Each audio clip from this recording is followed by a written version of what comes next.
Você tá me vendo, Tate?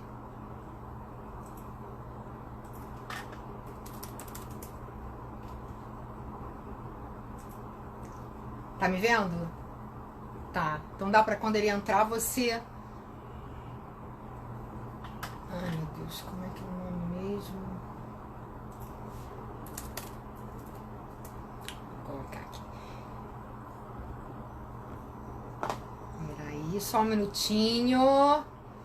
Ricardo, vamos esperar um pouquinho o pessoal entrar. Vê se você consegue entrar no link que eu te mandei pelo WhatsApp, que tem o YouTube. Vê se você consegue. Deixa eu colocar aqui o nosso nome. Qual é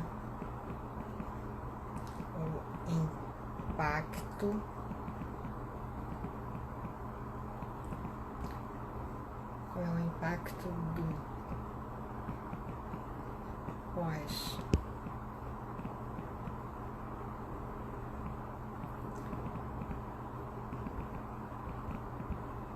pandemia na cirurgia plástica?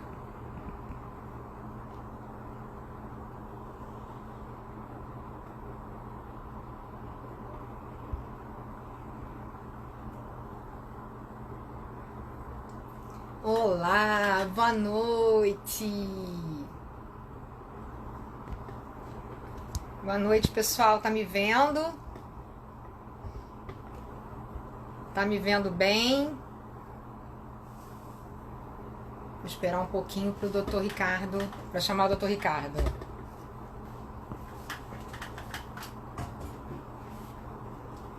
Boa noite. Tudo bem?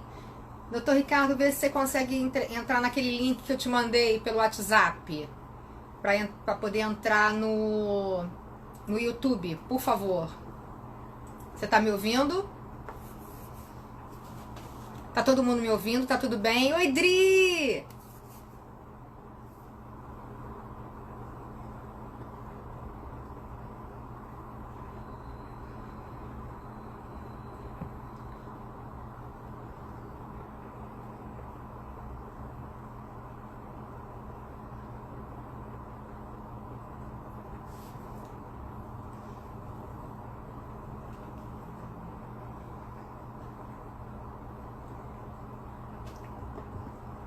Olá, pessoal.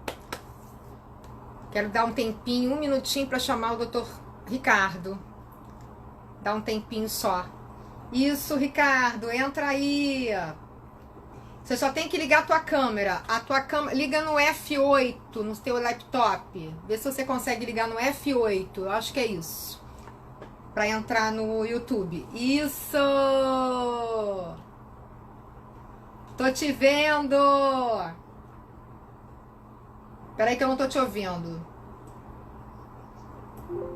A gente vai falar por aqui? Não, vamos pelo Instagram mesmo. Só que eu deixo aqui também ligado, porque aí fica os dois. Mas a gente vai falar pelo Instagram, tá?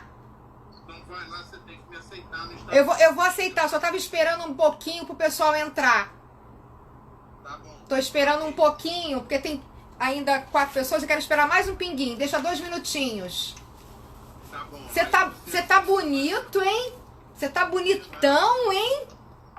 Com seus olhos. Vou entrar lá, vou chamar lá, vai pro Insta. Falou. Não, fica nos dois. Você não tem um laptop e não tem um celular? O laptop seria pelo YouTube e o celular pelo Insta, pode ser? Não, pode ser, mas eu tenho que pegar o laptop, não tem problema. Pega lá o laptop. Tá lá dentro. Isso, daqui a pouco tu pega. Ela tá pegando aqui, eu tô no Insta agora. Fala, Tá bom, Suzy. tá ótimo. Você tá me vendo bem? Tô te vendo bem, Suzy. Então tá bom! Você tá bonitão, hein? Como é que é o nome da sua esposa? Luciana. Ela vai ficar com ciúme de mim, Jesus de Nazaré. Fala pra ela não ficar com ciúme, não, porque a gente já é amigo das antigas, não tem nada disso. Isso, tranquilo. E como é que tá teu filho? Tá ótimo, tá lindão, tá enorme, com 8 anos. Jesus de Nossa, Nazaré. é isso Na aí. época que eu conheci os seus filhos. Tá certo. É verdade. E vamos só demorar mais um pouquinho, que o pessoal está entrando. Espera aí que a Adri está falando alguma coisa. Adriane Piovesani é uma modelo lindíssima, Ricardo. Aham. Todo mundo aproveitando para se recalchutar enquanto as coisas estão meio paradas. É verdade, Adri. A gente vai falar isso com o doutor Ricardo, que é o rei da cirurgia plástica no Brasil, fora do Brasil. Uma loucura. Esse homem, você liga, ele está na cirurgia. Você liga, ele está... É o tempo todo na cirurgia. Eu nunca vi. É tanta cirurgia. Tem alguma coisa aqui que eu não estou entendendo, porque eu não estou conseguindo ver. Você está me vendo bem? Está me ouvindo bem?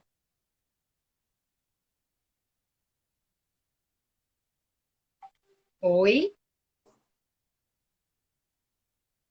Está me ouvindo bem, Ricardo?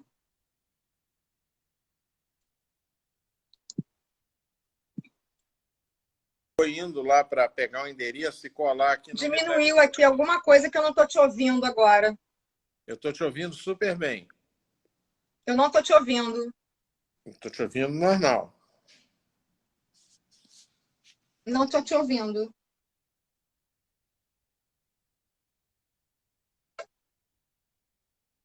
Travou. Travou, né? Travou alguma coisa. Ricardo, se não quiser ficar no YouTube, esquece, para não atrapalhar você. E aí a gente começa aqui no Instagram. Não tem problema. O pessoal tá vendo? Tá dando para ouvir direito? Eu ouço os dois. A Adri tá ouvindo o Ricardo. Eu não estou ouvindo o Ricardo. Será que é melhor eu voltar aí de novo? O que houve? Agora foi. Ah, o Ricardo saiu.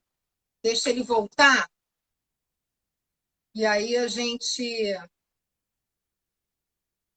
Ele está entrando pelo Note.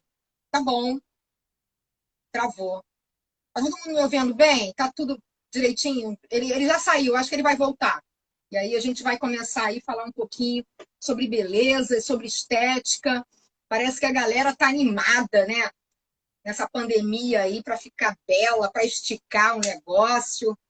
É uma loucura.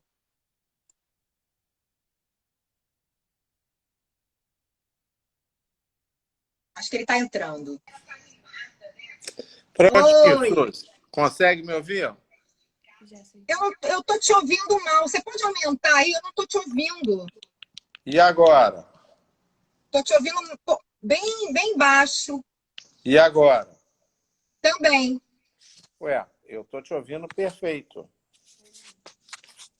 Tô te ouvindo perfeito. Ué, por que eu tô te ouvindo baixo?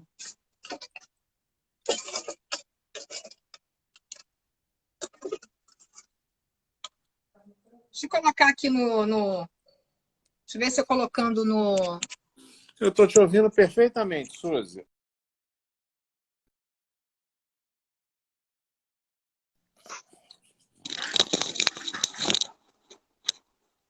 Deixa eu ver se eu te ouço melhor por aqui.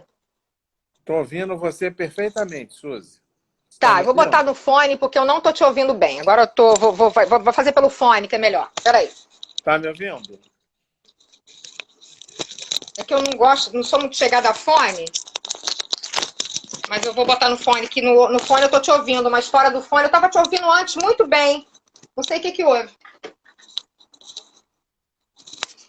Peraí, só um minutinho, por favor. Desculpa. Vai ficar meio enrolado aqui, mas tudo bem. Vamos lá. Oi, tá me ouvindo? Tô te ouvindo perfeitamente. Tá ótimo, então vamos lá. Obrigada, pessoal que está entrando. Boa noite. Vamos falar um pouquinho com o Dr. Ricardo Cavalcante. Queria apresentar ele. É um ser maravilhoso que faz cirurgias que a mulherada gosta, as celebridades adoram. Todo mundo é acostumado. O Dr. Ricardo é um cara que a galera gosta de conversar, além de estar lá na sala de cirurgia para fazer as grandes cirurgias que ele faz. Vamos lá, só vamos falar um pouquinho sobre o Dr. Ricardo. 30 anos de graduação, Jesus de Nazaré. Ele iniciou residência médica na 23ª Enfermaria da Santa Casa, de Misericórdia, né? Tem várias premiações nacionais. Fez mestrado na UF, doutorado na Universidade Federal do Rio de Janeiro. Gente, é um homem assim, cheio, olha, que é uma loucura, são tantas páginas para falar sobre ele. Olha aqui, isso aqui tudo é o currículo dele e mais alguma coisa.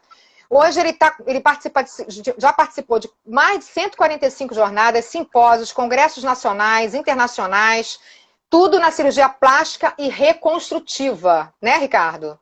Isso, Suzy. 37 cursos de aperfeiçoamento na especialidade de cirurgia plástica e reconstrutiva, 150 trabalhos científicos em eventos nacionais e internacionais, congressos mundiais. Gente, você continua ainda fazendo cirurgia direto em Portugal? Continuo, só que agora, com a história da pandemia, a gente deu uma parada, né? Nós demos uma parada aí. Sim, até porque também não pode estar viajando o tempo todo, né? Mas, de qualquer maneira, você está sempre Brasil, Portugal, aquela coisa toda. 9 cursos internacionais, com destaque na Aesthetic Society Plastic Surgery, 2007, 2008, meu Deus, até 2015. 71 conferências, Jesus. 5 teses, dissertações, mestrado em cirurgia geral. Recebeu 15 homenagens nacionais e internacionais, destacando-se na menção concedida pela Presidência da República do El Salvador, é verdade, eu lembro disso, pela capacitação de cirurgiões locais e ação humanitária, com a introdução de reconstrução de mama em janeiro de 2009. Muito bacana, muito bacana. E hoje, peraí, você está presidindo o Centro de Estudos da Casa de Portugal, é isso? Não, isso já está desatualizado. Eu presido o Instituto então Carlos Chagas. Está desatualizado. Do Carlos Chagas, tá. Tudo bem, você está no Carlos Chagas hoje. Chega. Tá, mas é muita coisa, né? Muita coisa. Chega, Suzy. E me diz uma coisa, vamos falar um pouquinho. Como é que essa pandemia está deixando a galera assim, transtornada, enfim, depressiva, cabeça doida, enfim. E essa questão da cirurgia, ela traz um pouquinho de, digamos assim, um bem-estar, porque trata da beleza, né? As pessoas ficaram em casa, engordaram um pouco ou muito, né? Teve aquele excesso, né, de coisas, e eu acredito que teve que foi bom para a cirurgia plástica, mas eu preciso que você me responda isso. Então, assim, com a pandemia, como é que ficou o acesso à cirurgia plástica? Teve mais procura? Você que é membro das 3 sociedades médicas, como é que está a segurança através da cirurgia plástica nesse momento?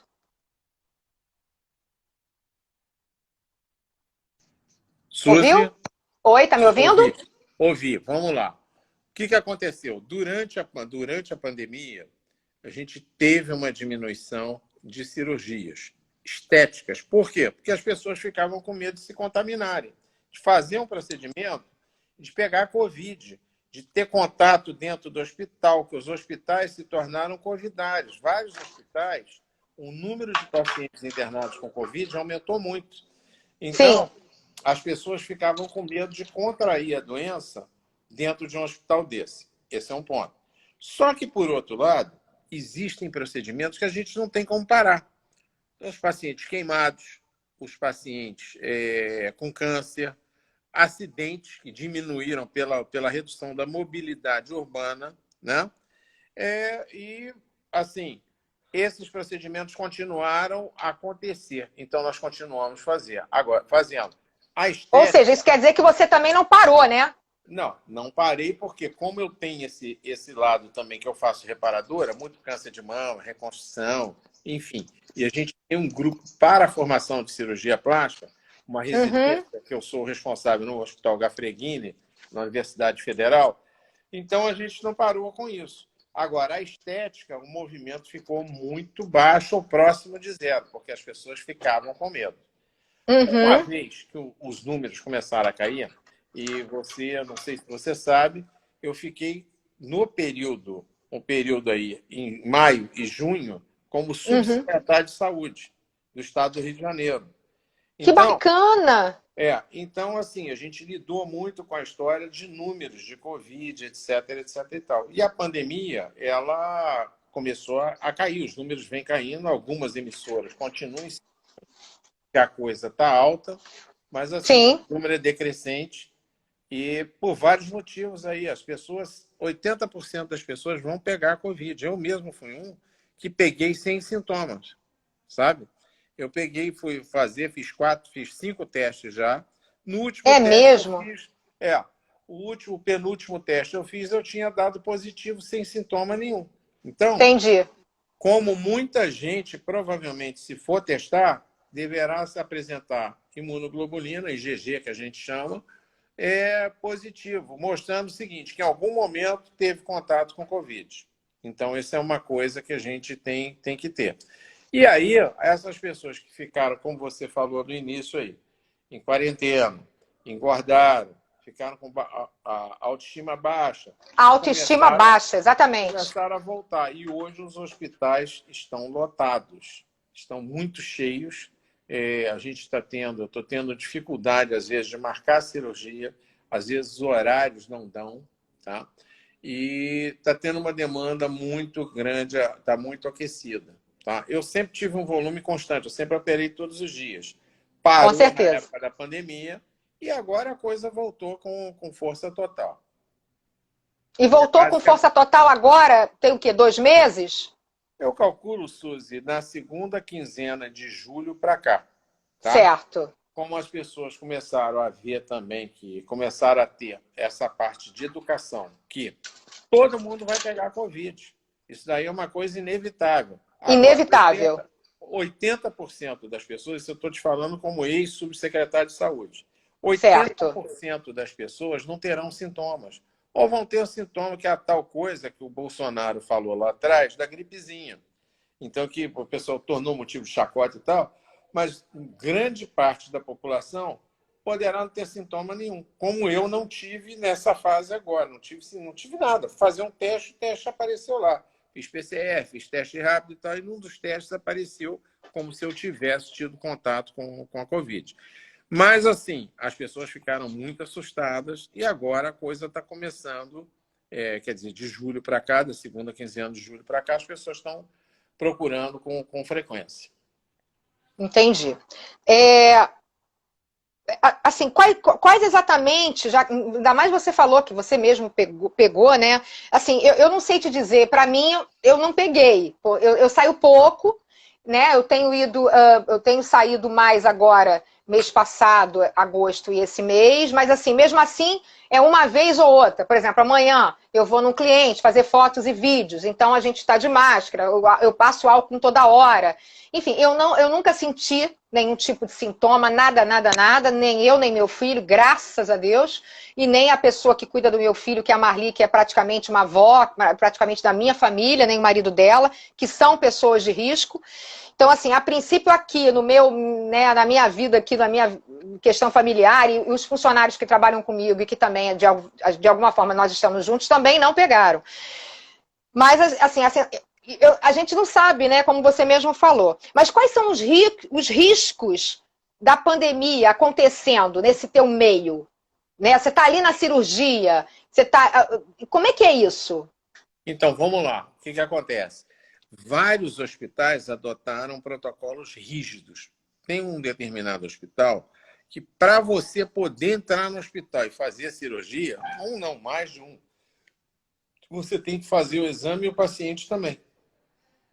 E o paciente também, antes de se operar, e tem que fazer exame com uma semana. Ou seja, se eu opero hoje, quarta-feira, nesse hospital ou nesses hospitais, semana que vem, se eu quiser operar, se eu for na quinta, eu já tenho que fazer exame de novo. Ou mostrar que eu tenho um IgG. Então, isso tudo são mecanismos de controle. E o que você falou aí é o seguinte, não é porque a pandemia está perdendo força que a gente vai relaxar. Eu acho Exatamente. que veio como uma coisa muito interessante, é uma mudança de hábito na sociedade. Por exemplo, essa coisa de lavar as mãos, que é uma medida mais eficaz, lavar as mãos com água e sabão é mais eficaz que álcool. Mas isso já trouxe uma higienização não só contra a Covid, contra outros tipos de doença. E nós temos que ter em mente uma coisa, que a Covid ela veio para ficar. ela vai ser uma endemia. Como a gente tem zika, chikungunya, febre amarela, etc. e tal, a gente agora vai ter mais um. E que cada dia, os cientistas, as pessoas que estão trabalhando com Covid, estão entendendo mais da doença. Estão surgindo propostas de tratamento e nunca houve na história da humanidade uma corrida tão grande para gerar uma vacina. Por quê? Porque tem um aspecto econômico, social no mundo. O mundo parou, não foi o Brasil, não foi o Rio de Janeiro, o nosso cosmos. O mundo inteiro parou. E hoje a gente está ouvindo o quê? A questão de uma segunda, de uma possível segunda onda. Tá? Você lembra, deixa eu te falar, aqui a Adriana está perguntando aqui sobre a questão do que você acha da vacina, mas daí deixa eu te fazer umas perguntas antes. Você lembra, quando eu trabalhava com você, que nós fomos fazer o teste lá em São Paulo do H1N1? Lembro perfeitamente. A gente estava trabalhando na pesquisa. Na pesquisa, exatamente. Você foi escolhido com a tua equipe, por acaso eu estava na sua equipe e tal. Eu levei até minha prima Andréia, que eu não sei se está aqui, que eu não a vi. Ela foi comigo lá para São Paulo, nós fizemos essa pesquisa. Porque, assim, é mais ou menos isso que você está falando, que vai continuar mais ou menos o que já existe, não só com H1N1, com outras, com chikungunya e tal. Mas e essa vacina que falam o tempo inteiro que vai ficar pronta, que não vai, aí é China, aí é Rússia. O que você está achando sobre essa vacina também? Eu acho que é o que eu estou falando aí. É um esforço global para chegar numa vacina. Só que tem que ter muita cautela, por quê? Você vê o seguinte, naquela época que a gente foi a São Paulo, era H1N1, a gente tem H1N9. Então, você tem um vírus, uma família de vírus, corona, e essa família de vírus corona, você pode ter subtipo. Então, você vai lá, cria uma vacina que te protege contra um determinado tipo, mas daqui a pouco tem uma mutação. Então, esse aspecto que é o cuidado. Só que as pesquisas estão avançando muito rápido pela montanha de dinheiro que está sendo colocado. As produções das vacinas, antes mesmo de serem produzidas, ou mesmo de conclusão das pesquisas, já estão vendidos, os lotes já estão vendidos, vão ter países prioritários. Então, a questão também que eu imputo é o seguinte, segurança nacional, é uma questão de economia, de você travar a economia. Então, isso. Mas, veja bem, o olhar hoje é um olhar diferente. Eu acho que os hábitos serão hábitos mais saudáveis. Nós estamos repensando outras coisas. Eu acho que esse convívio de reuniões, etc. e tal, você veja bem, lá no hospital, no HUGG, no Antônio Pedro, no Gafreguini, a gente tinha 7 horas da manhã na quinta-feira uma sessão clínica. Então, invariavelmente, com o trânsito do Rio de Janeiro, discussão de casos que a gente ia fazer nas quintas-feiras, 7 horas da manhã, um chegava atrasado, um não podia ir, etc. e tal. A gente mudou isso para o conforto de casa, você não tem que pegar carro nem nada, você faz a mesma atividade, a gente faz terça-feira à noite. E todo mundo gostou, foi um ponto positivo também. Então, é verdade. Perder um pouco a humanização, ok, mas eu acho que existe também um lado de comodidade. Quer dizer, Sim. o home office já era uma tendência antes de pandemia, antes de Covid, Sim. várias atividades sendo desenvolvidas. Então, assim, essas atividades eu acho que estão se aperfeiçoando. Eu participei de uma audiência trabalhista na segunda-feira, foi uma audiência online. Você já pensou? Você ir lá, você já foi à Justiça do Trabalho? Já fui. Então você vai para lá, para a Rua do Lavradio, fica lá naquele negócio. Sim, cheio de gente, meu Deus, que loucura que é aquilo. Aquilo é uma loucura. Um formigueiro atrasa toda hora e tal, papapá. Aí você tem uma audiência, espera 2 horas e tem uma audiência de 5 minutos. Entendeu? Você perde a tua manhã. Com certeza. Em casa ou no celular, de onde você estiver, você faz isso. Então, algumas coisas, os mecanismos vão se aperfeiçoar e vão melhorar. Assim, todos os dias eu estou sentindo isso. Ontem, eu assinei um documento que eu teria que ir presencialmente ao banco. Como é que foi isso? O banco me mandou uma chave de confirmação, abriu o documento na tela, eu assinei, pimba, mandei de volta o documento. Então, assim, foi feita a autenticação, coisa que eu teria que fazer presencialmente ou mandar alguém pegar o papel, se você conhece o gerente, e voltar para o banco. Então, muitas coisas a gente está tendo um novo olhar e foram, por um lado, assim, irônico, positivos. É Tá? verdade, eu concordo plenamente. Eu não acho que é ruim, não. Tem a Era para Natália. melhorar. É verdade. Natália está perguntando o seguinte: as cirurgias sofreram alteração nos valores devido à pandemia? Não, pelo contrário, olha só o que aconteceu. Como eu falei para você, Fala. um mês e meio para cá, quer dizer, de um mês e meio, de meados de julho para cá, é um mês e meio, agosto, não, 2 meses e meio para cá, o que acontece? A coisa foi acelerando, as pessoas começaram a fazer preenchimentos, foram perdendo um pouco esse medo. Embora tenha muita gente ainda na paranoia de tudo, né? De não vou fazer porque eu vou pegar, etc. e tal. Gente, mas eu tô vendo todos os artistas, todo mundo esticado, Ricardo. Mas o pessoal está fazendo, Sim. Tem muita gente aproveitando o home office para fazer. Sim. É um outro aspecto. Assim, eu tive a oportunidade de passar numa praia, a Praia do Recreio, numa segunda-feira, parecia domingo de feriado, sabe? Exatamente. Tem muita gente fazendo e tal. Então, assim, quem é essa população? O pessoal de home office também. Está na praia. Né? Sim. Então, assim, tem muita gente aproveitando. Eu ouço isso daí toda hora.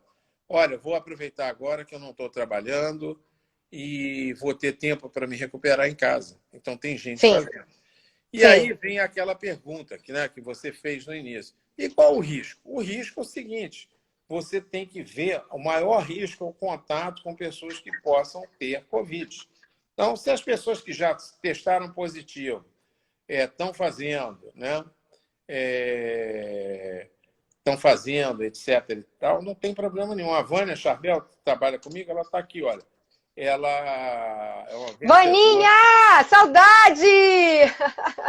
Uma vencedora. Ela fez uma vencedora bariátrica, mesmo. Fez uma bariátrica, perdeu muito peso.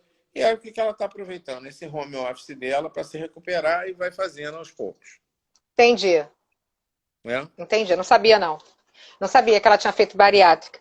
Deixa eu te fazer uma pergunta.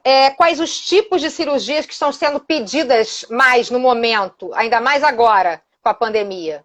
Olha, a gente tem feito muitos, assim, como eu falei, o pessoal, as recuperações mais longas, aquelas cirurgias combinadas, mama com abdômen, lipo e tal, tem sido uma constante. Uhum. E também as cirurgias faciais, tem muita gente fazendo. Por quê?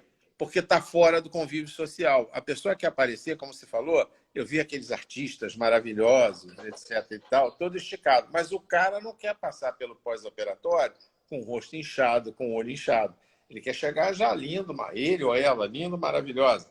Então, é verdade. um momento que, como ele não está aparecendo em público, não tem peça de teatro, não tem uma exposição pública tão grande, essas pessoas estão aproveitando, fazendo muito cirurgia de face. Né? É verdade, a face realmente está bem em voga mesmo, você tem razão. E me diz uma coisa, e quais são as cirurgias plásticas assim mais comuns que o pessoal mais faz? Que aí não tem nada a ver com o que estão fazendo, mas as normalmente, independente da pandemia, sempre fazem. As pessoas também são de face? Fazem prótese de mama, que é uma coisa corriqueira, é um ano inteiro, e cirurgia que a gente chama de contorno corporal, lipoaspiração, plástica de barriga, plástica da mama para reduzir, etc. e tal.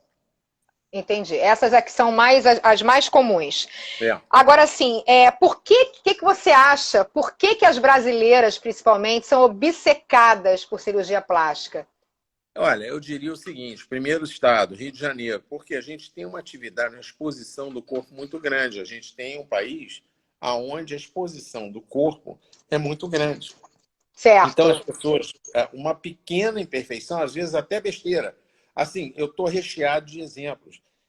Hoje, por exemplo, eu fiz uma paciente que a gente fez uma lipo, que na minha cabeça não era necessária. Uma mulher que teve 3 filhos, magra, etc, etc e tal.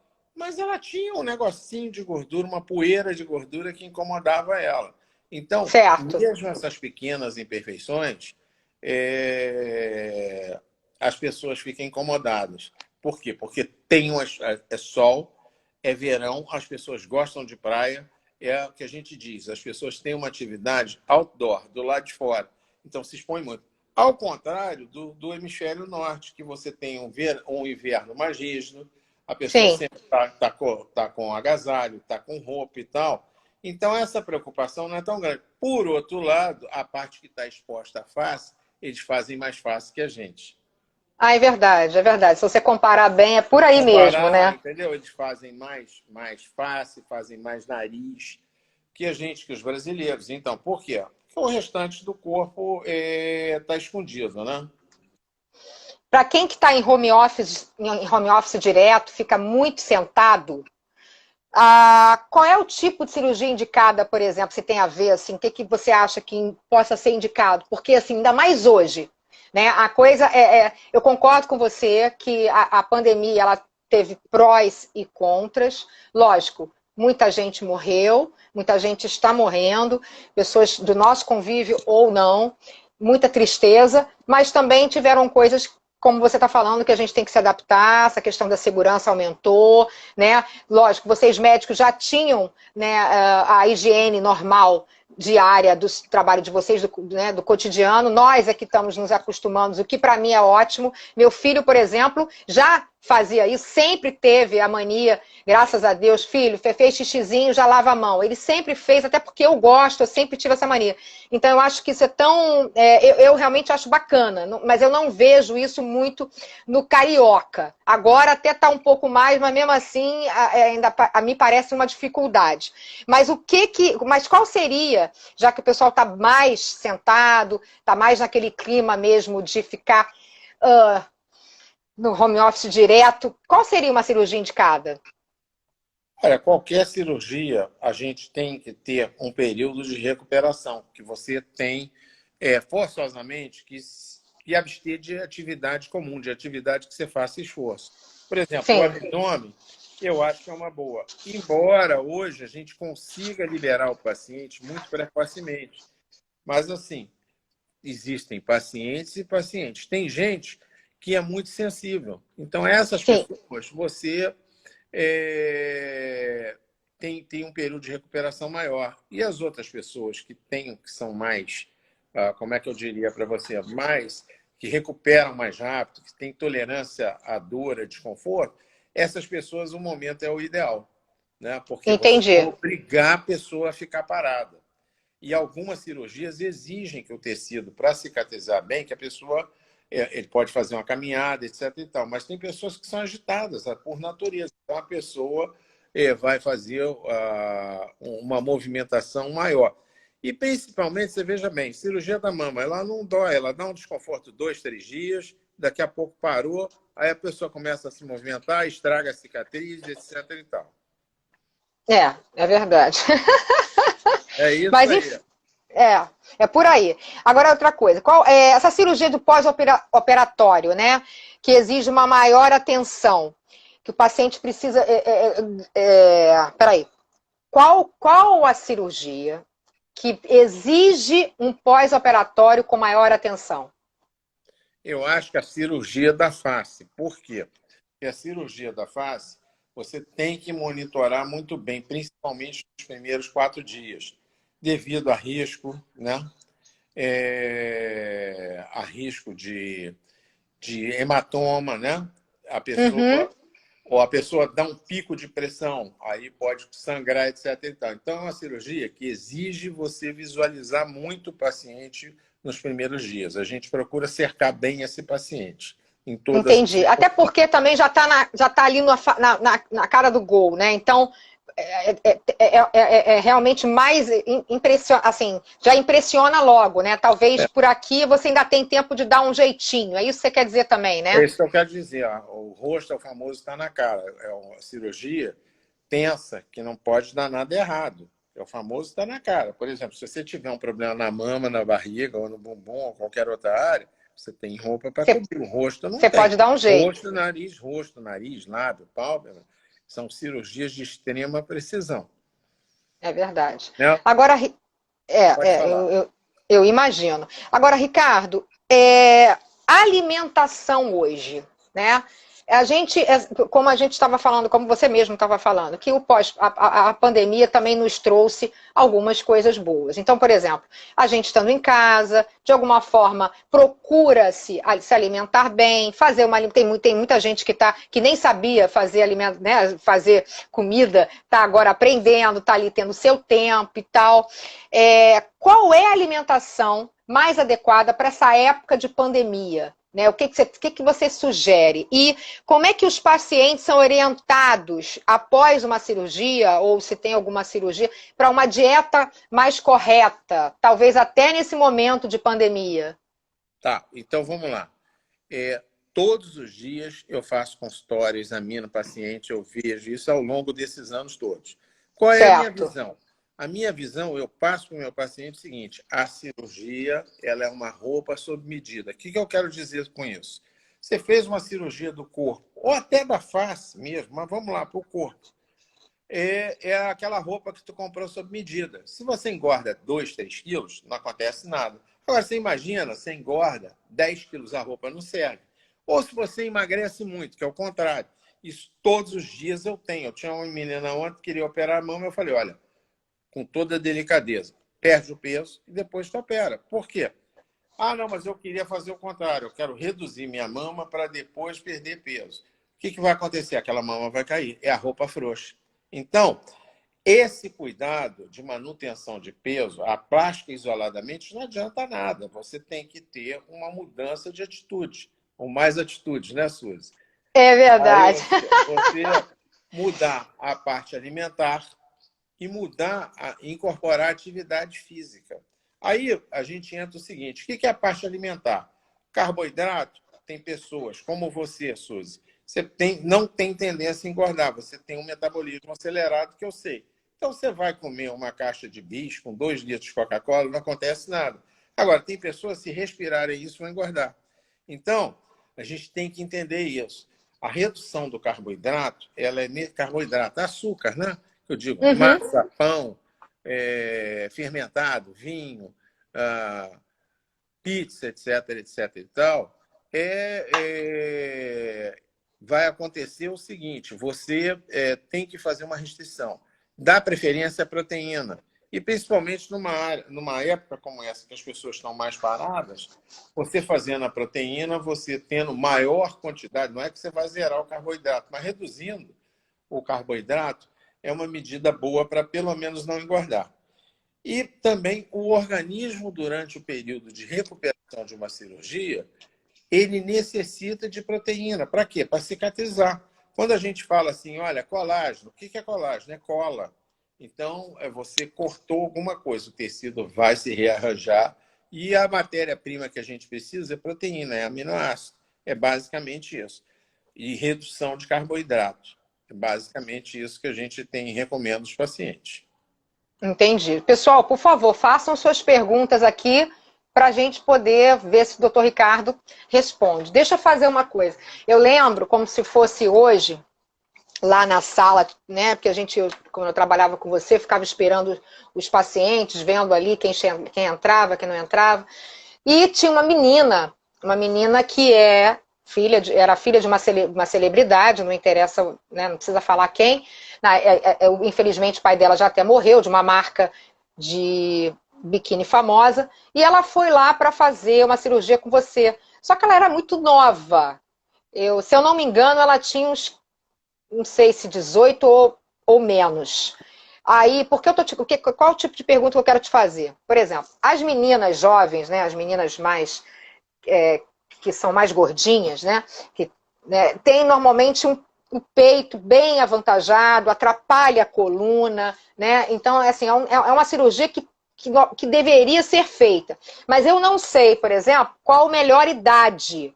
Eu lembro dessa menina, me lembrei aqui dela nesse momento, e eu lembro que ela realmente, é porque eu a vi entrando, e depois eu estou me lembrando dela saindo, na felicidade dela, porque realmente ela tirou o peito, porque o peito realmente era muito grande, e estava pesando as costas dela, e ela ficou lindíssima, ela era alta, né, magra não, ela era alta, então ficou bem longilínea. Como é que é isso? Tem idade, né, essa questão da adolescência, do peito que acaba pesando, né? Como é que é essa coisa? Me explica, por favor. Então, isso também é bem pertinente o que você está falando, tá? Qual é o conceito que a gente tem aí? Cada órgão no corpo, ele tem uma idade que atinge o crescimento. Vamos lá, orelha. Orelha, ela cresce a vida inteira. Só que a gente opera a orelha na idade pré-escolar. Por quê? Na hora que a criança está entrando para ter convívio em escola. Por quê? Por causa do bullying. Então, nessa fase, você já pode operar, já está com a orelhinha maior, aquela criança com orelha de abano, você opera e evita constrangimento dessa criança. Isso não tem muito problema. Essa não tem problema de idade. Mas eu já vi adultos operando. Pessoas que não se incomodavam com nada e tal. Mas, assim, eu já vi também, porque tem determinadas coisas que incomodam mais os pais do que as crianças. É verdade. Então, às vezes, assim, a criança pode estar lá com a orelhinha. O pai vira e fala assim, olha, não, tem que operar, vai com 3 anos, com 4 anos. A gente não opera, a gente espera completar 6, 7 anos. Tá? O nariz não deve ser feito antes dos 15. Por quê? Porque também é o tamanho dele. E as mamas, a gente entra com uma coisa do seguinte, em torno de 18 anos. Agora, medicina não é matemática. Quer dizer, não é que eu não vou operar nunca. Eu já peguei garota de 14 anos com mama 52, em que eu não poderia condená-la a passar a adolescência usando 52 em cima e um biquíni menor embaixo. Então, e ela, constrangimento, o que você falou, peso, mamas, assim, para vocês terem uma ideia, mamas que eu cheguei a tirar 4 quilos. O que significa? Caramba. Significa você carregar uma gravata de 4 quilos no pescoço. Então, vai dando problema na coluna. Só que essas pacientes, essas excepcionalidades, a gente fala com o paciente o seguinte, olha, você vai operar agora. Só que você pode ter que operar de novo aos 18. A mama pode crescer, como eu falei, não é matemático. Em torno dos 18. Tem garotas que com 16 já pararam de crescer. E tem garotas que até os 20 vão continuar crescendo. Tá? É verdade. Agora, vamos responder aqui o Leandro, que fez uma pergunta também, que eu vi passando aqui, bem legal. Ah, legal. O homem pode botar prótese de mama?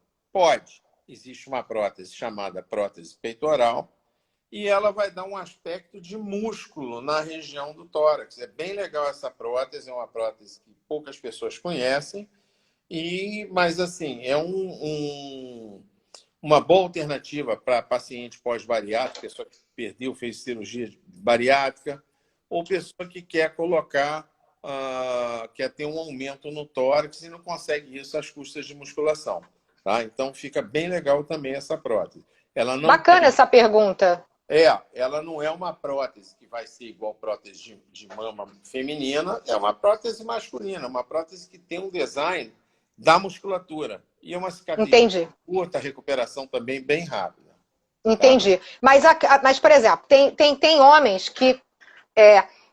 você está falando... No caso, é o homem que já tem um peito um pouco maior, um pouco grande, e que ele quer diminuir, ou é ao contrário? Ou é qualquer caso? É a pessoa que o seguinte, ela tem o peito, tem o tórax, o músculo peitoral, essa parte do tórax, baixa, tá? Baixa. E aí ele quer ganhar algum volume aqui. Então a gente usa esse artifício que é essa prótese. Ela é uma prótese que não tem o volume de uma prótese de mama feminina. Ela é chatinha. Ela faz mais o desenho da musculatura. Aquele cara tipo de halterofilista, de fisioculturista. Tá? Entendi. Prótese peitoral. E ao contrário, também é verdadeiro. Como é que é o contrário? O contrário é ginecomastia. A pessoa que tem gordura ou tem a glândula mamária. Às vezes o pessoal, por uso de hormônio, de anabolizante, fica com a mama grande. Então, o homem, isso também dá uma sensação muito ruim. As pessoas não tiram camisa, adolescentes não tiram camisa. E aí você faz esse tipo de cirurgia também, tá? É verdade. A Leila está perguntando aqui se dá para fazer 2 cirurgias ao mesmo tempo.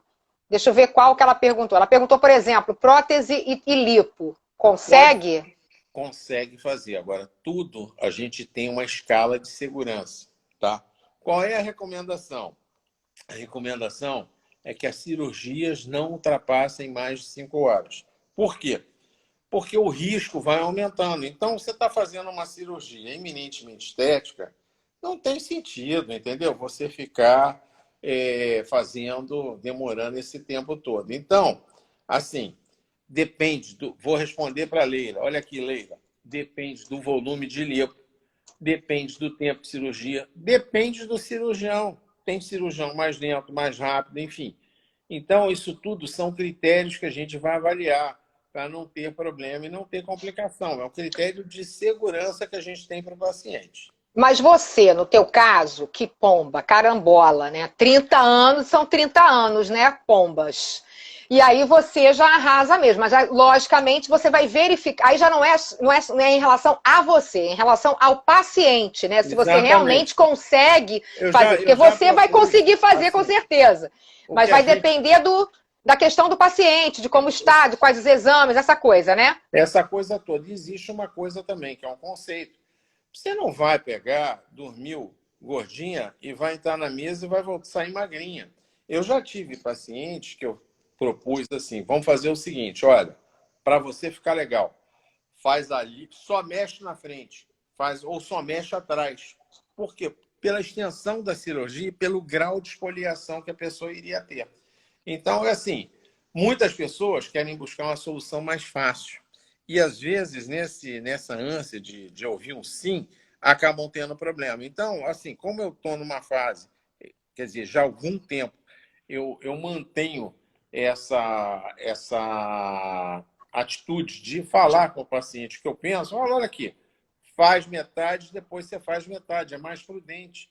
E grande parte dos pacientes acabam sabendo explicar, eles acabam entendendo isso. Se não, vão se aventurar por aí.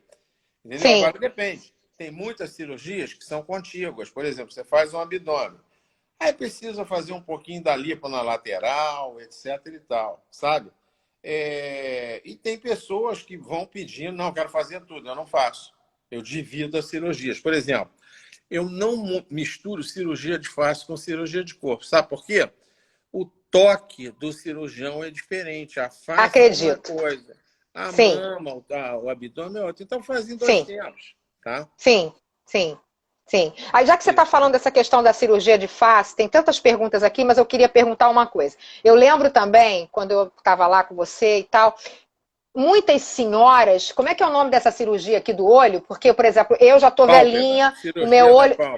Da pálpebra. Mas aí, como é que faz aquela coisa? Eu não sei o que você fazia, que você esticava aqui, diminuía, que eu, por exemplo, já estou com isso aqui tudo velhinha, entendeu, Ricardo?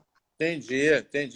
Não, mas é tranquilo. É uma cirurgia que se retira a pele de cima e trata as bolsas. Porque, com o passar do tempo, a musculatura vai ficando frouxa e essas bolsas vão vindo para frente. Então, dá aquele aspecto de cansaço. Dá aspecto que, na parte da manhã, você parece que você tomou um porre na noite anterior. Então, tipo isso. É isso. Você faz esse tipo de cirurgia e tem um resultado... E essas cirurgias de pálpebras são rápidas? São cirurgias que têm, em média, 1 hora de duração, são feitas com anestesia local e sedação, e tem alta no mesmo dia, a recuperação é rápida. A única coisa que tem, pessoas de pele muito clara, às vezes, fica um pouquinho roxa, por alguns dias. Mas aí assim, exemplo, dura muito tempo esse tipo de cirurgia? Por exemplo, retorna daqui a pouco a flacidez, dependendo da pele? Qualquer cirurgia que você faça, você não para o relógio do tempo. Mas, assim, a pálpebra é uma cirurgia que tem uma duração, uma longevidade grande. E volta àquela coisa. As mudanças. Aí, na face, entra também aquela mudança de comportamento com relação a peso. E entra uma outra coisa também. É a nossa cultura que nós temos de tempos para cá de utilização de protetor solar. Por quê? Lá atrás, as pessoas iam botar o quê? Raíto de sol, óleo de avião, urucum, tudo mais. Isso aí só faz uma coisa: envelhecimento rápido, precoce. Faz envelhecimento rápido. Eu usei muito urucum. E faz uma outra coisa, câncer de pele, entendeu? É mesmo? Então, assim, eu vou te dar um exemplo disso. O maior índice de câncer de pele grave é na Austrália. Por quê? Porque tem um tipo de temperatura, eu fui lá, é igualzinho o Brasil, é quente o ano inteiro, tá? E aí, você pegou uma população que a gente chama fototipo 1, que é aquele branco de olho azul, que é o inglês, e migrou para lá. Migrou para lá, essas pessoas começaram a ter muito câncer de pele grave, tipo melanoma. Então, isso tornou um problema de saúde pública na Austrália. Então, É mesmo. nas praias eles estimulam, eles educam as pessoas e dão fotoprotetor gratuitamente. Tá? Entendi, entendi. Porque você. Só que isso é uma coisa que eu diria para vocês em torno de 15, 20 anos para cá, que você vê todo mundo agora tem preocupação. Bota o protetor no rosto Sim. para não queimar. Põe na orelha também, porque a orelha também pode ter câncer. Em área Eu exposta, né? coloco na orelha do meu filho o tempo todo, exatamente. Ainda mais Hoje ele que é tu vês super branco. toda hora você vê assim, Copacabana muita gente com esse tipo de perfil, aquelas senhoras que passaram Sim, a vida inteira na praia tentando ficar morena é e verdade. foram vermelhas, e a cada verão a pele vai piorando mais. É É isso, verdade. basicamente. Alguém perguntou aí qual a idade mínima e máxima. Não tem isso. Eu já operei gente de 80 e poucos anos.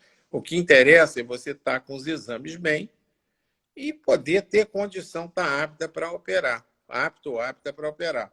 E aí, o que a gente vê? Tem pessoas que estão com idade menor, mas os exames não estão legais. Aí você não dá para operar. Então, isso depende também mais da parte clínica da pessoa, se ela está pronta para operar naquele momento ou não. Deixa eu te fazer aqui perguntar, peraí. Quais as cirurgias que o paciente geralmente refaz a operação por não ter conseguido manter o resultado? São essas Exemplo. cirurgias, por exemplo, de contorno lipo, tá? Embora a lipo retire dali, mas aí a pessoa continua engordando, continua, aí você às vezes tem que voltar para fazer alguma coisa. Entendi. É muito Entendi. comum. Também Depende entendi. da pele, depende da adesão a tratamentos, etc. e tal. Assim, pessoas que tomam remédio para emagrecer, elas obtêm o resultado esperado com a medicação ou é a cirurgia que é o mais garantido? Não, olha bem, é o que eu falei. O ideal, o paciente ideal para você operar é aquele paciente que está dentro do seu peso ideal, com índice de massa corporal ideal. Agora, nem sempre isso é uma realidade. Às vezes você tem que operar um pouquinho acima desse índice. Mas quanto mais próximo tiver disso, a gente vai conseguir. O remédio para emagrecer, ou a dieta, ou a bariátrica, o que pode acontecer? Se você tem um peso muito alto, a gente tem pacientes aí que perderam 100 quilos. Então, era uma pessoa que era gorda, ficou magra através de uma bariátrica ou de uma dieta severa, porém com excedente de pele. Então, ela vai ter que fazer retirando esse excedente de pele que ficou ali sobrando, né? Entendi. Tem outra pergunta aqui, agora da Rosa Maria. A doutor Ricardo faz a blefaroplastia a laser. E qual é a diferença da cirurgia convencional? Você faz? Faço, já fiz muito. Você pode fazer tanto a laser, assim, tecnicamente não tem diferença. O que as pessoas que só usam laser dizem é o seguinte, justificando, olha, eu só uso laser porque o edema é menor, o trauma é menor, mas assim, no frigir dos ovos, para mim, é a mesma coisa. Essa coisa, tipo, eu te perguntei antes sobre a questão do remédio, né? Eu sou totalmente contra quem toma remédio para emagrecer, mas eu entendo, né? Porque primeiro que eu sou magra, quem sou eu para falar alguma coisa? E eu sou magra mesmo, eu até tô mais, digamos, gordinha para mim, no sentido figurado, né? Porque você me vendo não vai ver que porque eu tô mais gordinha, é mais uma questão da gente mesmo. Mas essa coisa me deixa tensa, essa coisa do remédio. E tem magra que também toma remédio para emagrecer porque ela acha que tá gorda. Quer dizer, é um negócio assim, como é que é essa coisa do remédio? O que você acha disso? Isso que você falou chama-se transtorno corporal dismórfico, tá? Uma dismorfia, a pessoa, embora ela esteja magra, ela se vê como uma pessoa gorda. Exatamente. Então, esse transtorno é um transtorno que muitas vezes a gente encaminha para a psicologia. Tem pessoas com anorexia, com bulimia, né? A pessoa Sim. Que come, coloca o dedo na goela para vomitar. Então, todos esses daí são transtornos também que a gente tem que avaliar e orientar esses pacientes. Sim. Uma crise excessiva também, né? Vamos Agora, tirar uma... o medicamento, o que acontece? O medicamento tem que se ter muito cuidado. Por quê? Porque tem medicamentos que vão interferir com o processo de cicatrização, com o processo de sangramento. Por exemplo, um medicamento que é ingênuo, que é assim, inocente, o ginkgo biloba, ele aumenta o sangramento. Então, às vezes, a pessoa opera e vai fazer uma cirurgia. Então, ele tem o sangramento aumentado. Tem medicamentos que interferem com o processo de anestesia. Então, independentemente se remédio para emagrecer ou não, é importante que o paciente informe isso para o anestesista para ele avaliar bem o que ele vai dar de droga, ou se ele pode dar droga, ou se a pessoa pode ainda fazer aquela cirurgia. E mesmo assim, tem paciente que não informa tudo, né, Ricardo? Que isso é um problema também sério, né?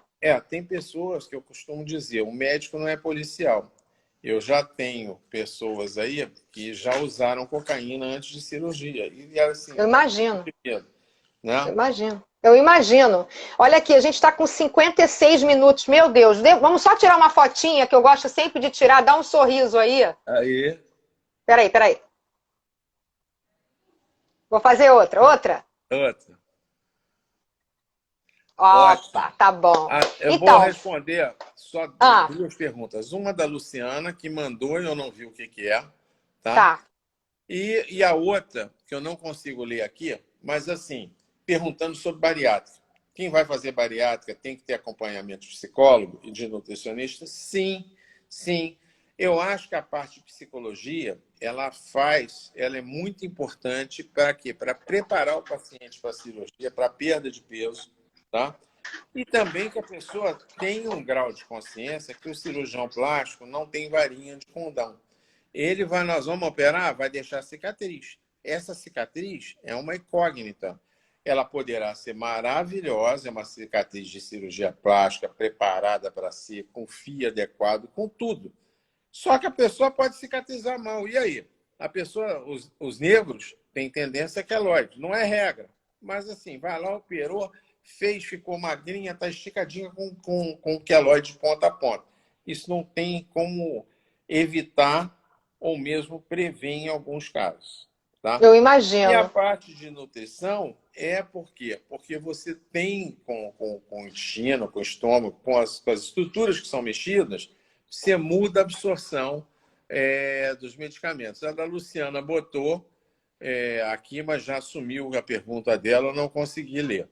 Eu não estou conseguindo achar também. Pior que a gente está com 58 minutos. Eu vou ter que desligar, senão eu não consigo salvar a nossa live. Então. E a gente vai ter que fazer outra, porque eu tenho mais perguntas aqui. Tá bom. Doutor Ricardo, eu te adoro. Você, para mim, é um cara assim demais. Eu trabalhei com você e apesar de toda a loucura, porque eu sei que a vida de cirurgião é uma loucura, né? São muitas emoções. Mas você é incrível, é inteligentíssimo, meu Deus, fala línguas várias, viajadíssimo. A gente tem que falar sobre essa questão também das suas viagens, que são maravilhosas. Você já conheceu quase quantos países já? Há uns 70, 80 países. Jesus, a gente tem que fazer uma live sobre isso. 70 países, gente, que loucura. Ó, beijo, agradece aí a galera e dá tchau. Tchau, gente. Obrigado, Suzy. Foi muito bom. Tchau, meu amor, obrigada.